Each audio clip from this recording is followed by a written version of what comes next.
Hello, fellow Christians. Today we're going to be comparing Mormons with Scientologists. Both cults, very popular in America. Sorry. I mean, both churches, very popular in America. Now, you might think, surely there are no similarities with Mormons and Scientologists, right?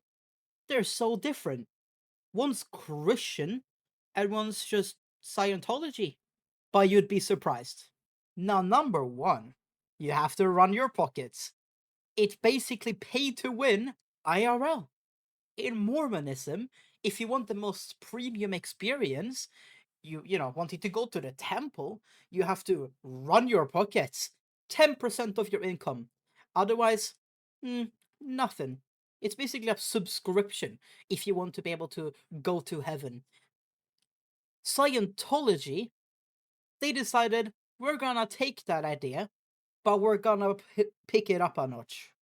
They don't just want 10%. They sell you packages.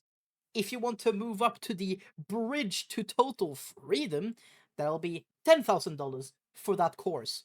But then you have to do auditing, $20,000. And by the time you're at a high level, easily 300 to $500,000 gone. It's diabolical. Number two, in Mormonism, you have to have interviews with the bishop. If you're a teenager, doesn't matter. If you're an adult, doesn't matter.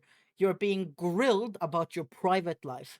You're being asked, interrogated about what you do in your bedroom, what you do when you're drinking coffee, what you do when you're minding your own business. You have to spill the tea of your entire private life to the bishop. And if you sin, the bishop will hold the keys to your social status. He has basically control of your life at that point. Now, this next part, I wish I was lying, right?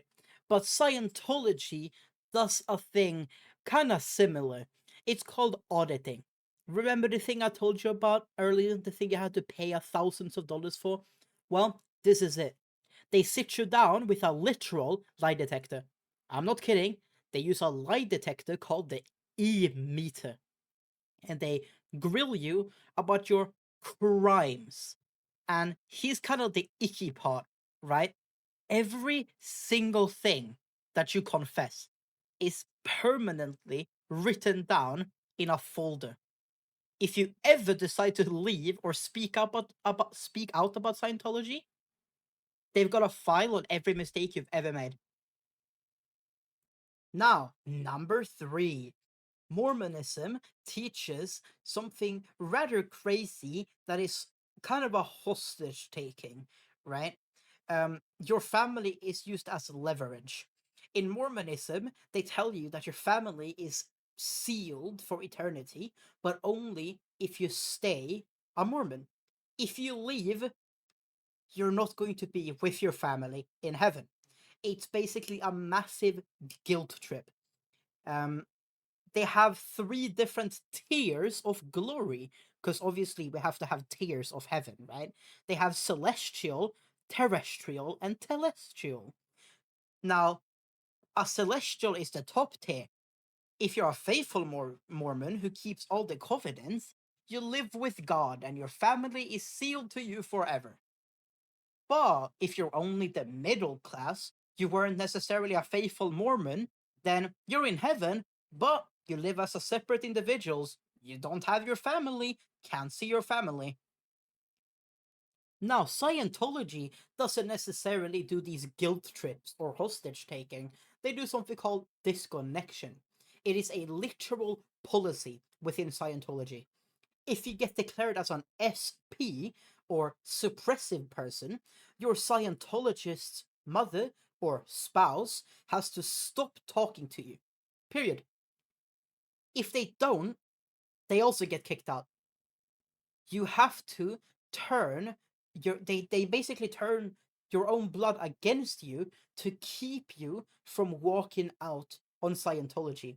It is not a community, but it is a cage, it's a prison built out of people that you love. Now, whether we're talking about Mormons or Scientologists, the strategy is the same with both of them. They want to control your money, they want to control your secrets, your social life, and they want to hold your family hostage. Now, don't let them fool you. Do your own research, stay away from the opposition, and stay awake. Peace. May God bless you. Nobody else, so we can be free.